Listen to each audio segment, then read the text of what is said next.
Welcome back. હું છું નિશિત રાજ્યગુરુ. આપ જોઈ રહ્યા છો વીટીવી કોન્ક્લેવ ને હવે પછીનું સેશન છે જે મને લાગે છે ઘણા બધાના મનમાં આ સવાલ શિક્ષણને લઈને હશે અને એ છે કે ખાનગી સ્કૂલમાં પરવડે તેવું શિક્ષણ કઈ રીતે પોસિબલ બને અથવા તો કઈ રીતે શક્ય બને, એના શું ઉપાયો છે, એ શક્ય છે કે નહીં. સૌથી પહેલા આપણે એ ચર્ચા કરીશું ને આજની અત્યારના સેશનની ચર્ચા કરવા માટે મારી સાથે સ્ટુડિયોથી 3 મહાનુભાવો જોડાયા છે. મારી સાથે જોડાયા છે ડોક્ટર એમ સમીર ગોપાલન, જે ડીન અને ડાયરેક્ટર છે સિલ્વર રોક યુનિવર્સિટીના. મારી સાથે ઉદ્ગમ સ્કૂલ ફોર ચિલ્ડ્રનના એક્ઝિક્યુટિવ ડિરેક્ટર મનન ચોકસી છે અને મારી સાથે કુમકુમ સ્કૂલના ડિરેક્ટર ડોક્ટર મહેશ ઠક્કર છે. આપ તમામનું સ્વાગત છે. સૌથી પહેલા મનન સર, એક બહુ મોટો સવાલ મને લાગે છે સમગ્ર દેશમાં છે ને રાજ્યમાં હંમેશા ચર્ચાતો એક વિષય રહ્યો છે કે પ્રાઇવેટ સ્કૂલમાં પરવડે તેવું શિક્ષણ બધા મેળવી શકે અને કઈ રીતે એ મેળવી શકે. કારણ કે ફી હાઇકની તો આપણે લેટર ઓન વાત કરીશું, પરંતુ આ એક સવાલ તમામના મનમાં હોય છે જે middle class, lower middle class લોકો છે કે કઈ રીતે અમારે એવી સ્કૂલ્સમાં એડમિશન લેવું અથવા તો કઈ રીતે લઈ શકાય અથવા તો એની શું સિસ્ટમ સરકાર અથવા તો ભેગા મળીને સ્કૂલ્સ કરી શકે. એજ્યુકેશન એક એવો સબ્જેક્ટ છે, it's like a utility.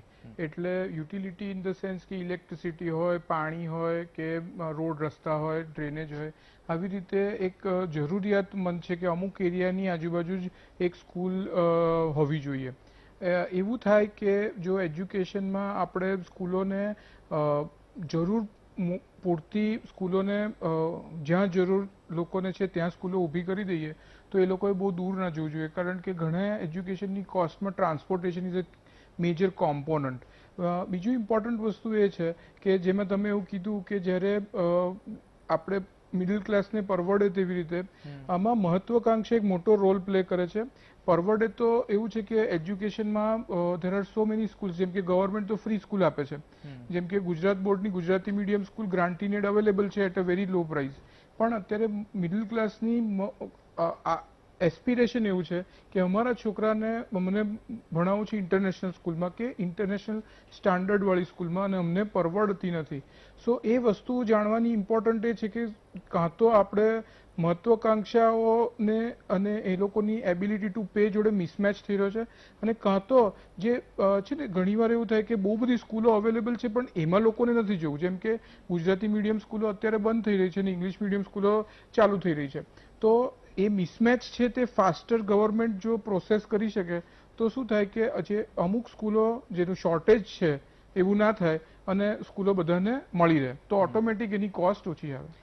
Choksi sir, આપે જે જવાબ આપ્યો એમાં એક હું સવાલ થોડો એડ ઓન કરું છું. આપે કીધું કે ઘણીવાર મિસમેચ થાય છે એબિલિટી ટુ પે અને પોતાના પરિવારના અથવા તો પોતાના બાળક માટેના ડ્રીમ્સ, એ જે એબિલિટી મિસમેચ થાય છે. એટલે મારો સવાલ એ જ છે કે મિસમેચ થાય છે અને કઈ રીતે મેચ કરી શકાય. શું એ ઇન ફ્યુચર પણ પોસિબલ નથી when we are going towards digital education?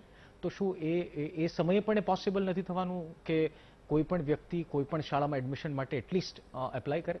ના ના, પોસિબલ તો થવાનું છે, બહુ સહેલું છે. પણ પ્રશ્ન એ છે કે સ્કૂલોને એટલા બધા રૂલ્સ એન્ડ રેગ્યુલેશન છે કે આજે તમે ગુજરાતી મીડિયમ સ્કૂલ ચલાવતા હોય એને ઇંગ્લિશ મીડિયમ કરવી બહુ અઘરી પડે છે. જ્યારે કે પેરેન્ટ્સ નવા આવે છે તો સડનલી એવું કે છે કે અમને ઇંગ્લિશ મીડિયમ માટે છે. હવે અમે ઉદ્ગમ સ્કૂલને 2009માં સીબીએસઈ કરી ત્યારે there were only 2 to 3 schools in Gujarat, in Ahmedabad which were CBSE. અત્યારે 60 શાળાઓ સીબીએસઈની છે. તો પણ ગવર્મેન્ટની એક બી સ્કૂલ સીબીએસઈ નથી. કે ગવર્મેન્ટે ટ્રાન્ઝિશન સહેલું નથી કર્યું સ્કૂલો માટે કે હું ગુજરાત બોર્ડથી સેન્ટ્રલ બોર્ડ કીધું છું, કારણ કે વાલીઓને એ જોઈએ છે. તો જો જે વસ્તુનો સપ્લાય વધારે ગવર્મેન્ટ, બોટમ લાઈન એ છે કે આપણે 30 વર્ષ પહેલા મનમોહન સિંઘે બી જે રિફોર્મ કર્યા અને જે સ્કૂટરમાં 9 વર્ષનું વેઇટિંગ હતું તે અત્યારે રેડીલી અવેલેબલ છે, એમાં સપ્લાય વધ્યો છે. તો સ્કૂલોનો સપ્લાય જે રીતે વધશે તે રીતે અને એ સ્કૂલોનો સપ્લાય લોકોના એસ્પિરેશન જોડે મેચ થાય. સી અત્યારે સ્કૂલો તો થાય છે નવી, સરકારે બહુ બધી મ્યુનિસિપલ શાળા ચલાવે છે પણ એક બી સીબીએસઈ મ્યુનિસિપલ શાળા નથી.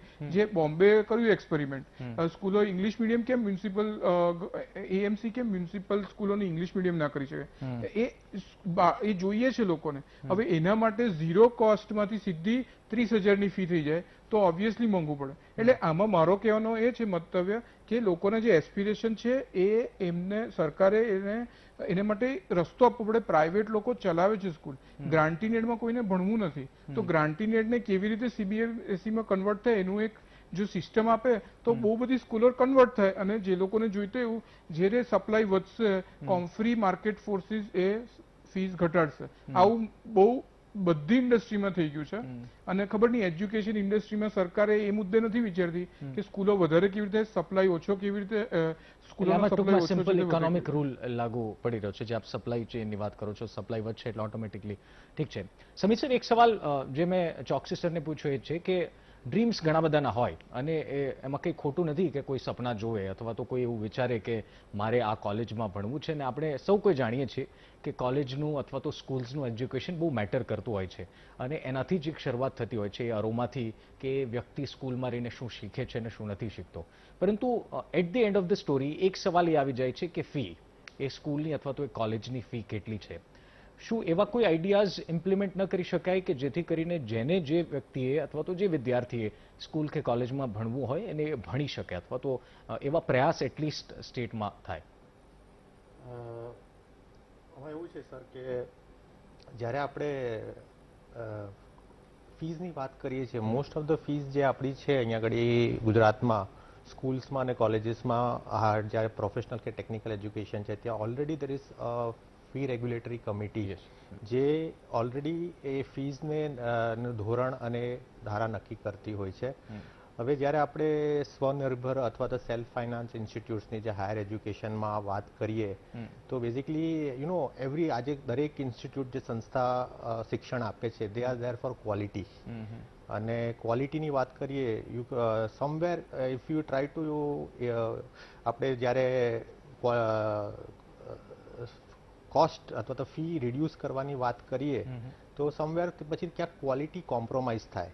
આજે આપણે ઇન્ડિયામાં તમે વિચાર કરો કે આઈઆઈએમ્સ છે આઈઆઈટીસ છે why are they able to sustain એ લોકો કેમ સસ્ટેન કરી શક્યા છે because they have delivered quality અને જ્યારે કે આપણે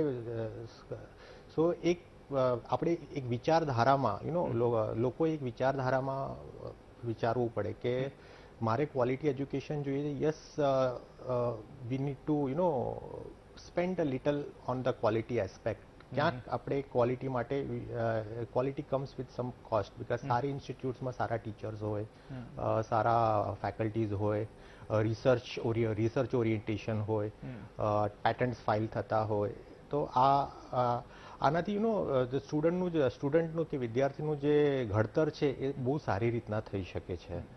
સો સમવેર લોકોએ પણ એ વિચારધારામાંથી આમાં એવું છે કે સરકારની જે ગ્રાન્ટ્સ મળતી હોય તો ત્યાંથી સરકાર ઓલરેડી એમને મદદ કરે છે ક્યાંક ને ક્યાંક. બટ જે પ્રાઇવેટ ઇન્સ્ટિટ્યૂટ છે they are totally on their own not for profit અને બેઝિકલી એ સમાજને એક સારું અને ઉચ્ચ શિક્ષણ સારી ક્વોલિટીનું દરેક વિદ્યાર્થીઓને મળી શકે એવી એક તક ઊભી કરે છે. તો સમવેર આપણે લોકોમાં એક જાગૃતિ લાવવાની જરૂર છે કે ક્યાંક આપણે આજે ક્વોલિટી માટે થોડુંક વધારે you need to spend on education and એ basically it will be more toward sustainable and the ઇન્ડિવિજ્યુઅલનું જે ઘડતર છે એ સારી રીતના થઈ શકે છે. ઠક્કર સર એક સવાલ જેમ ગોપાલન સરે કીધું કે ખૂબ સારી વાત છે કે તમારે થોડું cost quality comes with some cost પરંતુ જ્યારે આપણે ક્વોલિટીની વાત કરીએ તો કોસ્ટને એજ્યુકેશનમાં અટેચ કરવું અથવા તો એજ્યુકેશન સેક્ટરમાં પણ એ ક્રાઇટેરિયામાં મૂકવું કે તમારે જો ક્વોલિટી જોતી હોય તો તમારે કોસ્ટ કરવો પડશે. એ જે માઇન્ડસેટ છે એ માઇન્ડસેટથી આપણે બહાર આવી શકીએ કેવી રીતે આવી શકીએ મીન્સ આપણે તો એ જ ચર્ચા કરવાની છે કે how can we do that એમ કઈ રીતે કરી શકાય? મારા મતે બહુ સ્પષ્ટ છે કે જે એફોર્ડેબિલિટી શબ્દ છે એ એક સાપેક્ષ શબ્દ છે. એવો વાલી છે કે જેને 500 રૂપિયા ફી પણ નથી પોસાતી, એવો વાલી પણ છે જેને 5 લાખ રૂપિયા ફી પણ પોસાય છે. એટલે દરેક સ્તરના વાલી માટે સમાજમાં આપણે ત્યાં વ્યવસ્થા ઊભી થયેલી છે. ગવર્મેન્ટ દ્વારા મફત શિક્ષણ પણ આપવામાં આવે છે. 100 રૂપિયા લઈને ચલાવતી શાળા પણ અસ્તિત્વમાં છે. લાખ રૂપિયા ફી વાળી પણ શાળા અસ્તિત્વમાં છે. તમને જાણીને નવાઈ લાગશે કે જ્યારે ફી કમિટી દ્વારા ફીને કંટ્રોલ કરવાનો પ્રશ્ન ઊભો થયો તો આજે ગુજરાતમાં 98% શાળા એવી છે કે જે 15,000 રૂપિયાથી ઓછી ફી લઈને ચલાવે છે. એટલે તમે સમજો છો કે માસિક 500, 300, 200, 700 રૂપિયા વાળી શાળાઓ એ 90%થી ઉપરની શાળા છે. પ્રશ્ન જો પોસાવાની વાત હોય કે પરવડવાની વાત હોય તો મારે ચોક્કસપણે કહેવું છે કે વાલી એના બાળકને 500 રૂપિયાનો પીઝા જો એક 15 મિનિટ માટે 500 રૂપિયા વાલી જ્યારે ખર્ચવા તૈયાર છે, એ પણ પ્લેન પીઝા, એની ઉપર એક્સ્ટ્રા ચીઝના પૈસા જુદા, એની ઉપર ટોપિંગ્સના પૈસા જુદા, એની સામે બાળક જ્યારે શાળામાં જાય છે ત્યારે શાળા પાસે એવી અપેક્ષા રાખવામાં આવે કે 500 રૂપિયામાં એક મહિના માટે ગણિત, વિજ્ઞાન, ગુજરાતી, સમાજશાસ્ત્ર, હિન્દી, સંસ્કૃત આ વિષયો ભણાવવાના, ઉપરાંત એને વિવિધ પ્રવૃત્તિઓ પણ કરાવવાની. તો મને લાગે છે કે જેમ સમીરભાઈએ કહ્યું એમ હું બહુ સ્પષ્ટપણે માનું છું કે આપણી પ્રાયોરિટીઝમાં ક્યાંક આપણે બદલવાની હવે જરૂર છે. શિક્ષણનું મહત્વ અને શિક્ષણની ગુણવત્તા જો આપણે અપેક્ષા રાખતા હોઈએ તો આપણી જીવનની પણ કેટલીક પ્રાથમિકતાઓ આપણે બદલવી જોઈએ. અને જેમ ચોકસી સાહેબે કહ્યું એ પ્રમાણે કે કોઈ એક જ વિદ્યાર્થીને એક જ પ્રકારની સ્કૂલમાં જવાનો આગ્રહ રાખે ત્યાં આ પ્રશ્ન ઉપસ્થિત થાય છે. સપ્લાયની એમને વાત કરી તો સપ્લાય તો અત્યારે એવી પરિસ્થિતિ છે કે ગુજરાતમાં જરૂરિયાત કરતાં વધારે શાળાઓ છે. કોલેજમાં પણ એ જ પરિસ્થિતિ છે કે જરૂરિયાત કરતાં વધારે સીટ્સ આપણી પાસે અવેલેબલ છે, પણ માત્ર એક કે બે કે ત્રણ પ્રકારની શાળાઓની જો પસંદગીની વાત આવે ત્યાં જ આ પરવડવાનો કે ફીનો પ્રશ્ન ઉપસ્થિત થાય છે.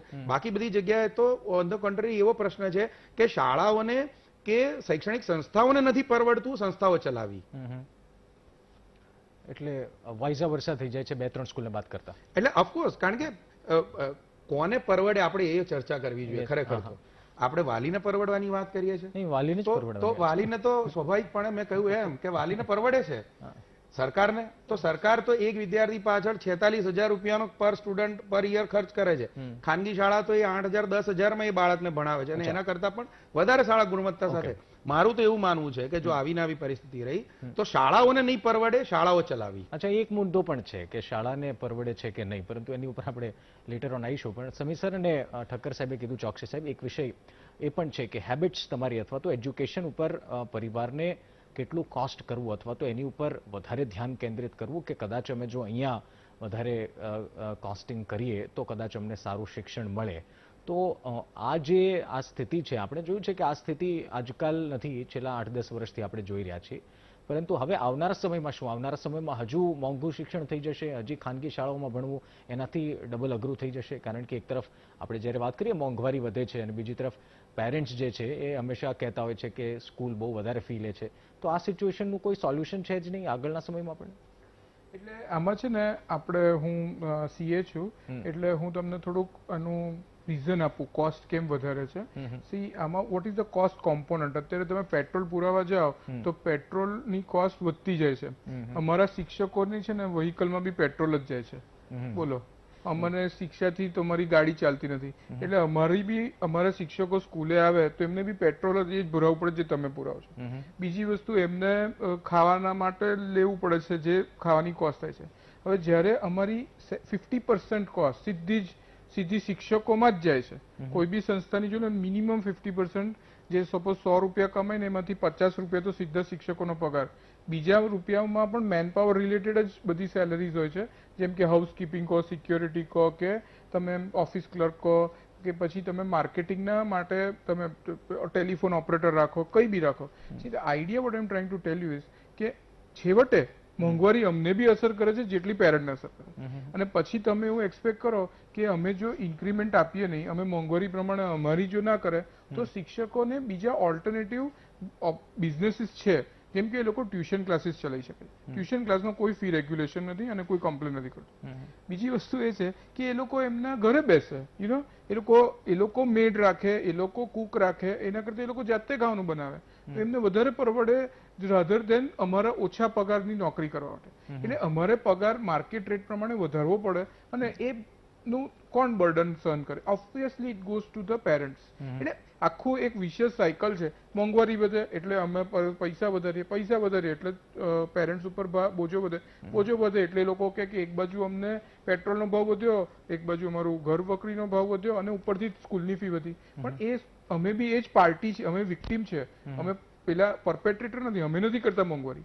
અચ્છા, બીજી વસ્તુ એ છે જ્યાં એક હું તમને અગેન મેઇન વસ્તુ કહું, રિયલ પ્રોબ્લેમ ઇઝ કે આપણે ત્યાં ઇન્ડિયામાં શિક્ષકોની સપ્લાય બહુ રિસ્ટ્રિક્ટેડ છે. એ નવી એજ્યુકેશન પોલિસી આવી છે એ થોડું ચેન્જ કરવાનું ઈચ્છે છે, પણ ઈચ્છા એકચ્યુઅલી ચેન્જ થશે. અમારે બીએડ ટીચર જોઈએ. બીએડ ટીચર એટલે ગ્રેજ્યુએટ થયા પછી ફરીથી એ લોકો ગ્રેજ્યુએશન કરે, એ ટીચરને બીએડ ટીચર કહેવાય. હવે આમ ઇન્ડિયામાં એજ્યુકેટેડ અનએમ્પ્લોયડ બહુ બધા છે, પણ તમે એમને પૂછો કે તમને ટીચર બનવું છે તો ઘણા બધા કહેશે ના ટીચર નથી બનવું, કારણ કે એમાં ગ્રોથ નથી, કારણ કે એમાં પગાર એ ઇન્ફ્લેશન પ્રમાણે જ વધે, બીજું કોઈ પ્રમોશનના ચાન્સીસ બહુ ઓછા છે. એટલે આ બધું તમે આખું જુઓ તો એક બાજુ ટીચરોનો સપ્લાય ઓછો છે, બીજી બાજુ સ્કૂલ બિલ્ડિંગની કોસ્ટ હજી 100 કરોડની તો જમીન જ થાય. જો તમે અમદાવાદની વિસિનિટીમાં એક ગુજરાત બોર્ડની મિનિમમ એરિયા પ્રમાણેની સ્કૂલ કરો તો જમીન જ થાય. હવે 100 કરોડની કોણ કરે? સી ધીસ ઇઝ આ બધું. અને ઉપરથી તમને સિમ્પલ વસ્તુ કહું, 25% જે સવાલ પેરેન્ટ્સના હંમેશા હોય છે, આપ જેમ એક્સપ્લેનેશન આપો છો એકંદરે ફ્રોમ યોર સાઈડ એ બધી વાત સાચી છે કે તમને પણ મોંઘવારી નડે છે, તમારે પણ શિક્ષકોના પગાર કરવાના છે, પણ at the end of the day જે પેરેન્ટ છે એ તો સીધી એની એક જ પિક્ચર દેખાય છે કે તમે સેલેરીમાં અથવા તો ફીઝમાં વધારો કર્યો. અને બીજી વસ્તુ કે સ્કૂલને એક બિઝનેસ તરીકે લેવામાં આવે છે, એ એક સવાલ પણ હંમેશા એક ઉદ્ભવતો રહ્યો છે. બ્રેક માટે રોકાઈ જઈએ, બ્રેક બાદ આ વિષય પર પણ આવીશું કે હકીકતમાં જ્યારે સારા શિક્ષણની આપણે વાત કરતા હોય છે અને સારું શિક્ષણની સામે ખાનગી શાળાઓની વાત છે, ખાનગી કોલેજીસની વાત છે, સેલ્ફ ફાઇનાન્સ, અને એની સામે જો વધારે ફી ઉઘરાવવામાં આવે છે તો એમાં ખોટું શું છે અને કેમ ના હોવું જોઈએ, કેમ હોવું જોઈએ, આ વિષય પર ચર્ચા કરીશું બ્રેક બાદ.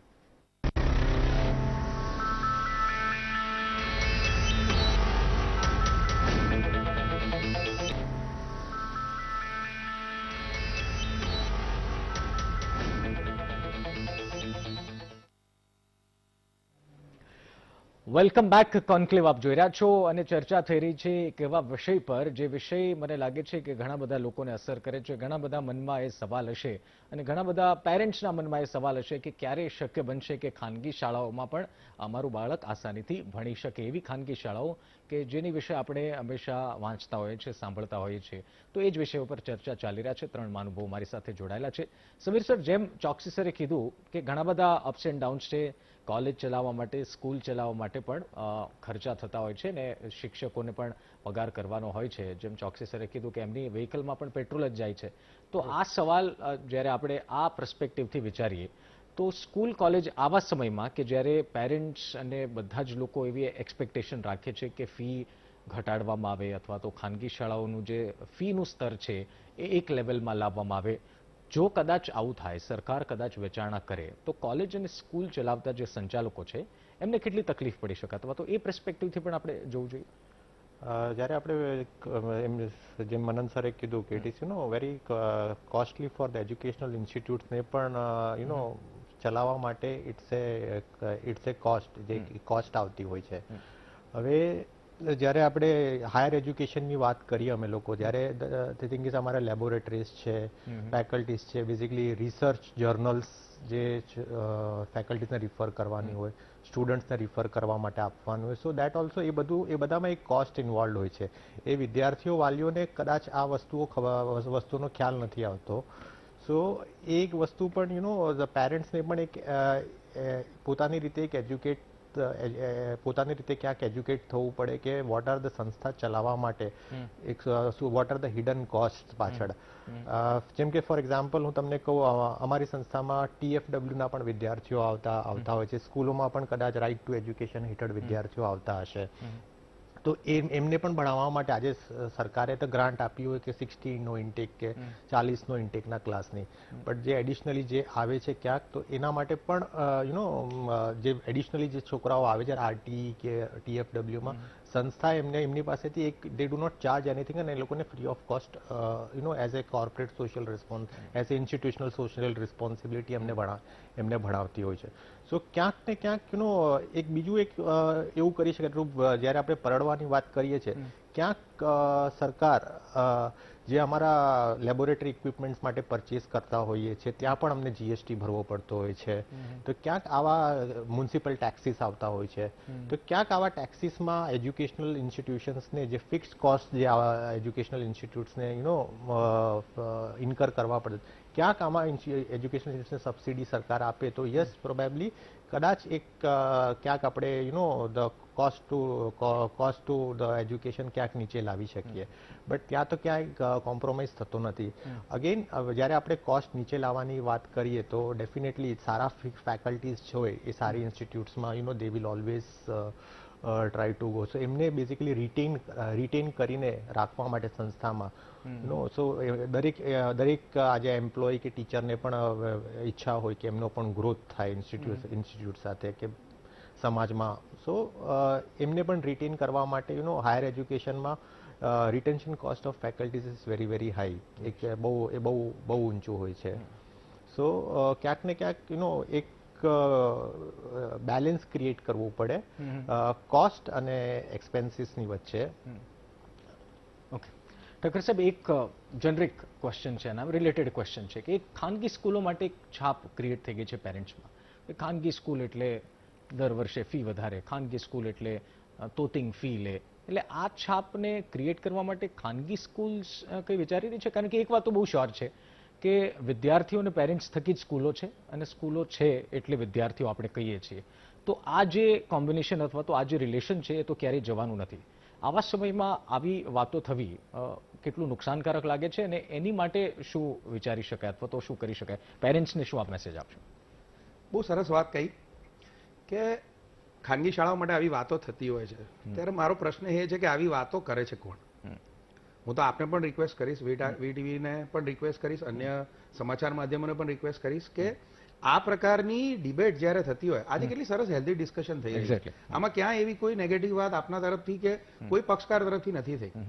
તો ચર્ચાને અવકાશ હંમેશા હોવો જોઈએ, પણ એક મર્યાદામાં કોઈને પણ બ્લેમ કરતા પહેલા એને પણ એનો પક્ષ રજૂ કરવાની તક મળવી જોઈએ. વિદ્યાર્થીઓ અને શિક્ષણ એટલે વાલી અને શાળા વચ્ચેનો નાતો એ અતૂટ છે અને દરેક પ્રશ્નોના સમાધાન એ બંને વર્ષોથી સાથે બેસીને લાવ્યા જ છે. છેલ્લા કેટલાક સમયથી દુઃખદ મારે કહેવું છે કે આ પ્રકારની એક છાપ ઊભી કરવામાં આવી રહી છે ખાનગી શાળાઓ માટે. કેટલાક શબ્દોનો પ્રયોગ કરવામાં આવે છે, એ કહેવાતા કેટલાક લોકો અને કેટલાક તત્વો દ્વારા કરવામાં આવે છે કે જેને ખરેખર આખી પ્રક્રિયા સાથે કોઈ નિસ્બત નથી, જેને ખરેખર પ્રશ્ન છે એ અહીંયા સુધી પહોંચતા નથી કે એ એમના પ્રશ્ન લઈને શાળામાં જાય છે. જેને ખરેખર આ પ્રશ્નો સાથે લેવા દેવા નથી એ આપની પાસે આવે છે અને અહીંયા રજૂઆત અલગ પ્રકારે થાય છે. એટલે આ બહુ જ ગંભીર બાબત છે. જો આ વિશ્વાસનો નાતો તૂટ્યો તો મને લાગે છે કે આગળ શૈક્ષણિક વ્યવસ્થાને જાળવી બહુ મોટો પડકાર બની જશે આપણા માટે.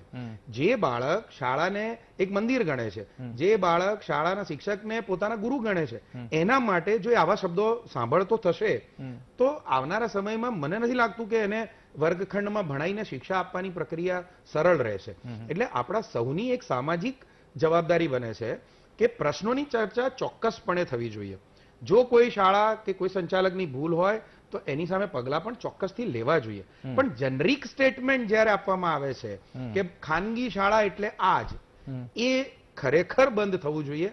અને જો એ નહીં કરીએ તો મને લાગે છે કે આપણે શૈક્ષણિક વ્યવસ્થા માટે પાપ સમાન આપણે કાર્ય કરી રહ્યા છે. જવાબદારીની વાત જે છે એ દરેકે પોતપોતાની જવાબદારી સમજવાની વાત છે કે આખી ખાનગી શાળાની જે વ્યવસ્થા છે એ કોઈ ખાનગી શાળાના સંચાલકે ઊભી કરેલી વ્યવસ્થા નથી, એ તો સરકાર દ્વારા ઊભી થયેલી વ્યવસ્થા છે. અને સરકાર દ્વારા વ્યવસ્થા થયા પછી પણ વાલી દ્વારા એ સ્વીકૃત વ્યવસ્થા છે. વાલી જ્યારે કોઈ પણ શાળામાં પ્રવેશ લે છે ત્યારે એને ખબર છે, ડે 1 થી ખબર છે કે આ શાળામાં આટલી ફી છે, આ શાળામાં આ પ્રકારની વ્યવસ્થા છે અને એ એને સ્વીકૃત છે, માટે એ શાળામાં એ પ્રવેશ લે છે. એ પ્રવેશ લીધા પછી જો એ વાલી એવી રજૂઆત કરે કે મને હવે પોસાતી નથી, તો એના ઘરથી એ જેને શાળામાં ભણે છે એની પહેલા અનેક વચ્ચે શાળા આવે છે. મૂળ વાત તો એ છે ઠક્કર સાહેબ કે કદાચ જે આપ જે કહી રહ્યા છો એ 1.5-2 વર્ષમાં એ કેસીસ વધ્યા છે કે જે સ્કૂલમાં વર્ષોથી કદાચ વિદ્યાર્થી ભણતા હોય, એમના પેરેન્ટ્સની આવક ઓછી થઈ ત્યારે તેમણે માંગ કરી હોય કે ફીમાં ઘટાડો કરવામાં આવે. અને મીનવાઇલ આપ પણ સ્વીકાર કરશો કે કોરોના ટાઈમમાં જ આ કેસીસ વધ્યા. હું આપને એનું ઉત્તર આપું છું કે એ માંગ તો ઓલરેડી દરેક શાળાઓએ, ગુજરાતની તમામ શાળાઓએ સ્વીકારી લીધી છે. છેલ્લા 3 વર્ષમાં 1 રૂપિયાનો પણ ફી વધારો થયો નથી. એક પણ શાળાએ ઇવન ફી કમિટીમાં જે દરખાસ્ત કરી છે અથવા તો જેને ફી કમિટીમાં 10%ની મર્યાદામાં વધારવાની મંજૂરી જેને મળતી હતી, હું એવી શાળાની વાત કરું છું કે જે શાળા 10,000 થી પણ ઓછી ફી લે છે.